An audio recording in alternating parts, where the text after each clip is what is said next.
Welcome to 99 TV. నేను మీ రూప. ఈరోజు మన లా పాయింట్లో అరెస్ట్ గురించి మాట్లాడుకోబోతున్నాం. అసలు అరెస్ట్ అంటే ఏంటి, అరెస్ట్లో ఎన్ని రకాలు ఉంటాయి, అసలు ఎవరిని అరెస్ట్ చేయొచ్చు అనే అంశం గురించి మనకి పూర్తి వివరాలు అందించడానికి ఈరోజు మనతో ఉన్నారు బి చంద్రశేఖర్ గారు, అడ్వకేట్. సార్ నమస్తే అండి. సార్ అసలు అరెస్ట్ అంటే ఏంటంటారు సార్? అరెస్ట్ అనేది ఈ భారతదేశంలో అనేకమైనటువంటి క్రైమ్స్ నేరారోపణలకు గురైనప్పుడు కానీ నేరం జరగకుండా ఉండడానికి అరికట్టడానికి కూడా అరెస్ట్ అనేది ఎక్కువ జరుగుతూ ఉంటుంది. ఈ సమాజంలో ఎక్కువగా కొంతమంది నేరానికి ఎక్కువ పాల్పడుతూ ఉంటారు, కొంతమంది నేరానికి పాల్పడకుండా కూడా ఉంటారు. నేరానికి పాల్పడకుండా ఉండకుండా ఉండాలంటే ఆర్టికల్ 21 సెక్షన్ కింద వాళ్ళ యొక్క ప్రయోజనాలను, వాళ్ళ హక్కుల్ని భంగం కలగకుండా ఎవరైనా కానీ అరెస్ట్ చేయాలన్నా వాళ్ళ హక్కులు భంగం కలగకుండా అరెస్ట్ చేయాలి. వాళ్ళ హక్కులకి భంగం కలిగినప్పుడు అరెస్ట్ చేసినప్పుడు వాళ్ళు మళ్ళీ ప్రశ్నించే అధికారము నిందితుడికి ఉంటుంది. ఈ సమాజంలో ఎక్కువగా నేరారోపణలు గురైన వాళ్ళు ఎక్కువ మంది అనుకుంటారు. సమాజంలో ఏంటంటే అనేక రకాలుగా నేరాలు చేస్తూ ఉంటారు. కొంతమంది మనీ విషయంలో నేరాలు చేస్తూ ఉంటారు, కొన్ని విషయాల్లో కొట్లాట విషయాల్లో నేరాలు జరుగుతూ ఉంటాయి. కొంతమంది అనేకమైన రకరకాలైనటువంటి నేరారోపణలు గురవుతూ ఉంటారు. ఆ గురైనప్పుడు అరెస్ట్ అనేది ఎక్కువగా పోలీసు అధికారులు చేస్తూ ఉంటారు. పోలీసులకి వాళ్ళకి వారెంట్ ఉన్నా లేకపోయినా అరెస్ట్ చేసే అధికారం కూడా పోలీసులకు ఉంటుంది. కాకపోతే వ్యక్తి యొక్క ప్రయోజనాలను దృష్టిలో ఉంచుకొని వాళ్ళ హక్కులు భంగం కలగకుండా అరెస్ట్ చేయాల్సి ఉంటుంది. ఒకవేళ ఆ విధంగా కాకుండా ఆర్టికల్ 21 ప్రకారం వాళ్ళ హక్కుకి భంగం కలిగినప్పుడు వాళ్ళు కోర్టులో ఛాలెంజ్ చేయొచ్చు, ప్లస్ వాళ్ళ హక్కుని వాళ్ళు కాపాడుకునేందుకు అనేక విధాలుగా వాళ్ళు ప్రయత్నం చేయొచ్చు. ఓకే సరే, అసలు అరెస్ట్ అనేది మరి ఎన్ని రకాలు ఉంటుందంటారు? అరెస్ట్ అనేది చాలా రకాలుగా ఉంటుంది మేడం. హోటల్లో ఓల్డ్ ఏజ్ సిటిజన్స్ అరెస్ట్ అనేది ఉంటుంది, హౌస్ అరెస్ట్ అనేది ఉంటుంది, కాలనీ అరెస్ట్ అనేది, మెయింటెనెన్స్ అరెస్ట్ అని చాలా రకాలుగా ఉంటాయి. వాటిలో హౌస్ అరెస్ట్ అనేది ఎక్కువగా విఐపీస్, రాజకీయ నాయకులు వాళ్ళని లోపల హౌస్లో నిర్బంధించడం, అంటే వాళ్ళు బయటికి ఒకవేళ ధర్నాలు జరిగే అవకాశాలు ఉంటాయి, లేకపోతే శాంతి భద్రతలకు విఘాతం కలిగే అవకాశం ఉంటుంది. అవన్నీ దృష్టిలో ఉంచుకొని ప్రభుత్వము, పోలీసు వాళ్ళు హౌస్ అరెస్ట్ చేస్తూ ఉంటారు. ఇప్పుడు మంచి విఐపి రాజకీయ నాయకులు ఉంటారు, మినిస్టర్స్ ఉంటారు. వాళ్ళు ధర్నాలు చేయాలనుకున్నప్పుడు వాళ్ళు బయటకు వచ్చి ధర్నాలు చేస్తే శాంతి భద్రతలకు విఘాతం కలిగే అవకాశం ఎక్కువగా ఉంటుంది. కాబట్టి వాళ్ళని అరెస్ట్ చేసి బయటికి రాకుండా నిర్బంధించి వాళ్ళని అరెస్ట్ చేసి ఎక్కువగా ఉంచుతూ ఉంటారు అన్నమాట. Okay sir. సరే, అరెస్ట్ అనేది మరి ఎవరు చేయొచ్చు అంటారు? అంటే పోలీసులే కాకుండా మామూలు సామాన్య పౌరులు కూడా అరెస్ట్ చేసే అధికారం ఉంటుందంటారా? తప్పకుండా ఉంటుంది మేడం. దీంట్లో సాధారణ పౌరుకి కూడా అరెస్ట్ చేసే అధికారం ఉంటుంది. ఫర్ ఎగ్జాంపుల్ దాంట్లో ఎక్కువగా ఇప్పుడు ఒక ఇంట్లో బందిపోటు దొంగలు పడి ఇంట్లో ధ్వంసం చేసి నగదు కానీ కొన్ని విలువైన వస్తువులు కానీ దొంగిలించినప్పుడు ఆ ఇంట్లో వాళ్ళు తిరగబడినప్పుడు ఈ బందిపోట్లు దొంగలు ఏం చేస్తారంటే వాళ్ళని ఎదిరించి వాళ్ళని కొట్టడము, చేయడము, ఒక్కోసారి కత్తులతో పొడవడము, ఒక్కోసారి పిస్టోల్ తోటి కాల్చడము, ఇట్లాంటివి చేస్తూ ఉంటారు తప్పించుకోవడానికి చేస్తూ ఉంటారు. చేసినప్పుడు ఆ స్పాట్లో ఎవరైతే ఉంటారో, ఒకవేళ ఆ ఇంటి వాళ్ళు అయినా ఉండొచ్చు, లేకపోతే ఆ స్పాట్లో పక్కింటి వాళ్ళు అయినా ఉండొచ్చు, ఎవరైనా ఉన్నప్పుడు చూసినప్పుడు దాన్ని అరెస్ట్ చేసి పారిపోతుండగా పట్టుకొని అరెస్ట్ చేసి పోలీసు వాళ్ళకి హ్యాండ్ ఓవర్ చేయొచ్చు అనమాట. అది సాధారణ పౌరులకు ఉంటుంది. అదేవిధంగా దొంగతనం కేసుల్లో కూడా దొంగతనం చేసి పారిపోతూ ఉంటారు, బెదిరిస్తూ ఉంటారు, వెళ్ళిపోతారు. వాళ్ళని వెంబడించి పట్టుకుంటారు, కొంతమంది పట్టుకొని పోలీసు వాళ్ళకి అరెస్ట్ చేస్తారు. కానీ పోలీసు వాళ్ళు వచ్చేదాకా వీళ్ళు ఉండరు కదా, వెళ్ళిపోతూ ఉంటారు. వెళ్ళిపోయినప్పుడు ఎవరైనా సాధారణ పౌరులు అరెస్ట్ చేసి పోలీసు వాళ్ళకి హ్యాండ్ ఓవర్ చేయొచ్చు. అది వాళ్ళకి అధికారం ఉంటుంది. సెక్షన్ సిఆర్పిసి ప్రకారం 1973 43 సెక్షన్ కింద వీళ్ళు సాధారణ పౌరులు కూడా చేయొచ్చు. 72 సెక్షను, 73 సెక్షను, 151 సెక్షన్లో ఈ సెక్షన్ల కింద అరెస్ట్ చేసే అధికారము సాధారణ పౌరులకు ఉంటుంది. ఓకే సార్, మామూలుగా అరెస్ట్ చేయాలంటే అరెస్ట్ వారెంట్ ఉందా అని అడుగుతూ ఉంటారు, మనం వింటూ ఉంటాం. అసలు నిజంగానే అరెస్ట్ వారెంట్ ఉంటేనే అరెస్ట్ చేయాలంటారా, లేదంటే చేయలేమా? అంటే కొన్ని అంటే నేర తీవ్రతను బట్టి, నేరం యొక్క దాన్ని బట్టి ఎక్కువగా నేరాల్లో వారెంట్ అనేది ఏంటంటే కోర్టు ఇష్యూ చేస్తూ ఉంటుంది. కోర్టు ద్వారా వారెంట్ ఇష్యూ చేస్తే పోలీసులు వారెంట్ చూపించి పట్టుకొస్తారు. అది ఎక్కువ పెద్ద కేసుల్లో ఉంటుంది. 7 years అబోవ్ కేసుల్లో కోర్టులో వాళ్ళని సరెండర్ చేసినప్పుడు, లేకపోతే వాళ్ళని చేసిన మ్యాజిస్ట్రేట్ గారు వారెంట్ ఇష్యూ చేసి వాళ్ళని పట్టుకోరమ్మని చెప్పి చేస్తూ ఉంటారు. అప్పుడు వారెంట్ ఇష్యూ చేస్తారనమాట. మ్యాజిస్ట్రేట్ కూడా 44 సెక్షన్ కింద అరెస్ట్ చేసే అధికారము మ్యాజిస్ట్రేట్కి ఉంటుంది అనమాట. ఆ విధంగా కోర్టు ద్వారా వారెంట్ ఇష్యూ అయినప్పుడు వాళ్ళు పోలీసు వాళ్ళు దాని మీద అది చేసి వారెంట్ చూపించి అరెస్ట్ చేసే అధికారం ఉంటుంది. ఎక్కువ పెద్ద పెద్ద కేసుల్లో ఉంటారు కోర్టులో రిమాండ్ చేసినప్పుడు, వాటిల్లో ఎక్కువగా ఇది ఉంటుందన్నమాట. వాళ్ళ అధికారాలను ఉపయోగించి వారెంట్ ఇష్యూ చేస్తూ ఉంటారు మ్యాజిస్ట్రేట్స్. ఓకే సార్, మరి కొన్ని సందర్భాల్లో రాజకీయ నాయకుల్ని హౌస్ అరెస్ట్ చేస్తూ ఉంటారు. అంటే పెద్ద రాజకీయ నాయకుల్ని, పొలిటీషియన్స్ని అరెస్ట్ చేయడం అంటే సామాన్యమైన విషయం కాదు కదా. సో అలాంటి పక్షంలో వాళ్ళని హౌస్ అరెస్ట్ చేయాలన్నా మనకి వారెంట్ ఉండాలంటారా? దానికి వారెంట్ ఉండాల్సిన అవసరం లేదు మేడం దాంట్లో. కాకపోతే ఏంటంటే వాళ్ళు పోలీస్ పర్మిషన్ తీసుకోవాలా. జనరల్గా ఒక్కోసారి వీళ్ళు పోలీస్ పర్మిషన్ తీసుకోకుండా కూడా వాళ్ళు ప్రజలలోకి వచ్చి వాళ్ళని ధర్నాలు చేయాలని, సమ్మెలు చేయాలని, వాళ్ళు దేని గురించో కొట్లాడాలని చెప్పి వాళ్ళు బయటకు రావాలని చూస్తూ ఉంటారు రాజకీయ నాయకులు. అట్లాంటప్పుడు సంఘంలోకి వచ్చినా, సొసైటీలోకి వచ్చినా ఆ ఏరియాలో శాంతి భద్రతలకు విఘాతం కలగకుండా కొట్లాటలకు ఇట్లా, ఇప్పుడు ఇద్దరు రాజకీయ నాయకులు 2 పార్టీల వాళ్ళు ఉంటారు. ఒక పార్టీకి సంబంధించిన ఆయన సమ్మె చేయాలని వస్తాడు.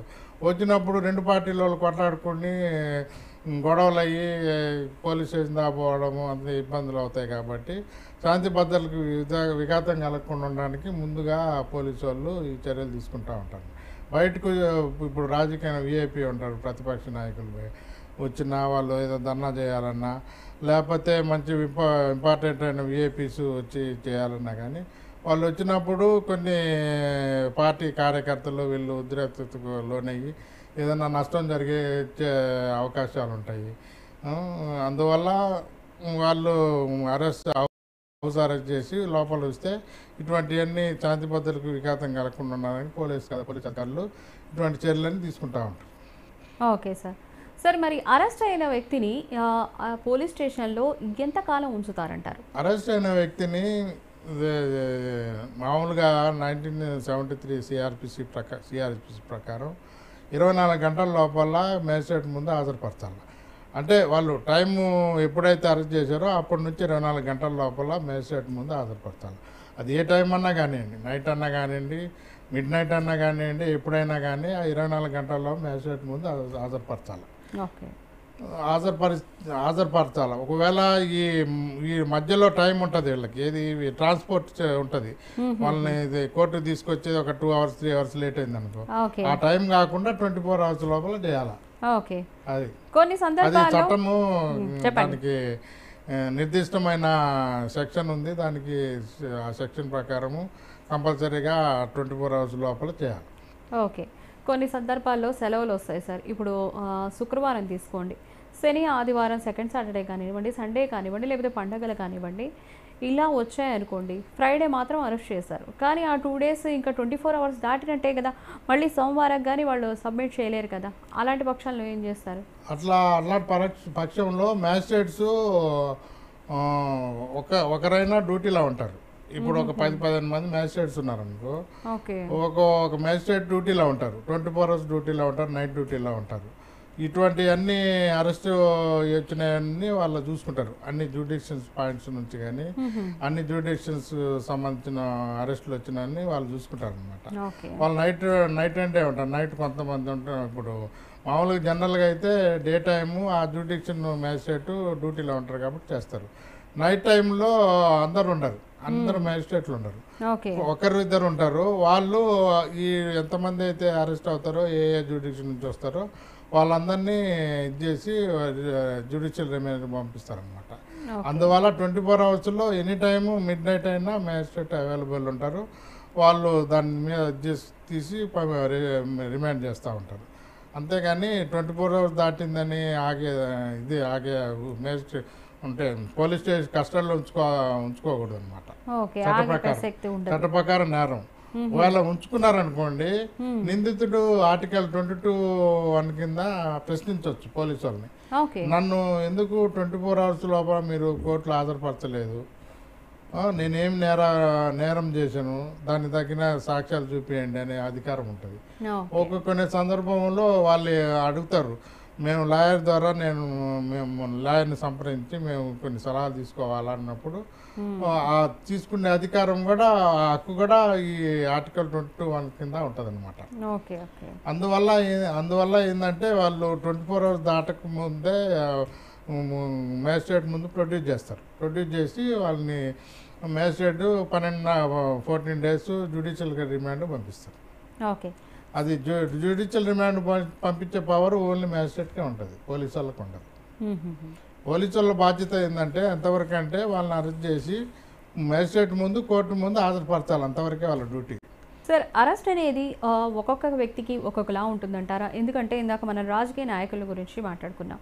రాజకీయ నాయకుల్ని అరెస్ట్ చేయాలంటే, లేదంటే హౌస్ అరెస్ట్ చేయాలంటే వాటి గురించి మనం చర్చించాం. అలాగే మహిళలకు కూడా సెపరేట్గా ఉంటుందా సార్ ఈ చట్టం అనేది అరెస్ట్ చేయడంలో? అరెస్ట్ చేయడం అనేది అందరికి సిఆర్పిసి ఒకటే ఉంటుంది మేడం. ఇండియాలో ప్రతి ఒక్కరికి, జెంట్స్కైనా లేడీస్కైనా ఒకటే ప్రొవిజన్, ఒకటే సెక్షన్లో ఒకటే ఉంటుంది. కాకపోతే ఏంటంటే వాళ్ళకు కొన్ని ఎగ్జామ్షన్స్ ఉంటాయి లేడీస్కి. వాళ్ళని అరెస్ట్ చేయాలంటే సన్సెట్కి ముందే చేయాలంటే ఈవినింగ్ 5 లోపల చేయాలి, అంటే సన్సెట్ కాకముందే చేయాలి. అటువంటి కొన్ని నిబంధనలు ఉన్నాయి. వాళ్ళ బెయిల్ కూడా ఎక్కువగా మహిళలను దృష్టిలో పెట్టుకుని బెయిల్ కూడా తొందరగా ఒక్కోసారి వస్తుంటుంది. కానీ మహిళల విషయంలో పోలీస్ కానిస్టేబుల్, లేడీ కానిస్టేబుల్ ఉండాలి అరెస్ట్ చేయాలంటే.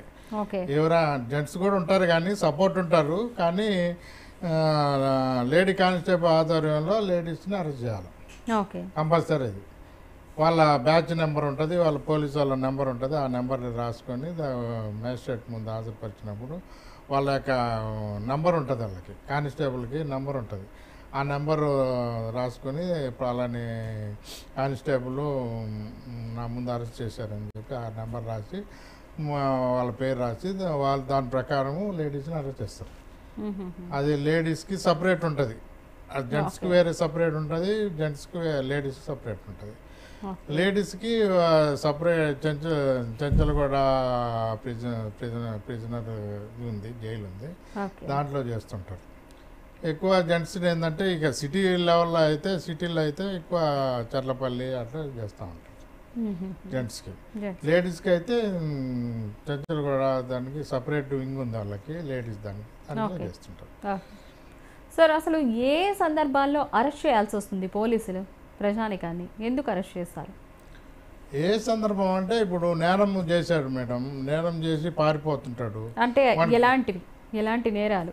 ఎలాంటి నేరాలంటే ఇప్పుడు మర్డర్ చేసి వెళ్ళిపోతుంటాడు, ఆయన దొరకనప్పుడు ఇప్పుడు ఎవరైతే బాధితులు ఉన్న వాళ్ళు నష్టపోతారు కదా, వాళ్ళ స్పాట్లో పట్టుకున్నప్పుడు వాళ్ళని అరెస్ట్ చేసే, వారెంట్ లేకుండా అరెస్ట్ చేసే అధికారం పోలీసు వాళ్ళకి ఉంటుంది. వాళ్ళకి 41(1) కింద పోలీసు వాళ్ళకి అధికారం ఉంటుంది అరెస్ట్ చేసేది, వితౌట్ వారెంట్ కింద చేయొచ్చు. కాకపోతే ఏంటంటే వాళ్ళు అరెస్ట్ చేసినప్పుడు తగిన నేరం కరెక్ట్గా చూపించాలి పోలీసు వాళ్ళు. ఎవరినంటే వాళ్ళని పోయే వాళ్ళని, దాన్ని పోయే వాళ్ళందరినీ ఏదో అనుమానం కింద అరెస్ట్ చేస్తారంటే కుదరదు. ఒకవేళ అరెస్ట్ చేసినా కానీ వాళ్ళ హక్కు భంగం కలిగినప్పుడు పోలీసు వాళ్ళని ప్రశ్నించే అధికారం ముద్దాయికి ఉంటుంది. మ్మ్.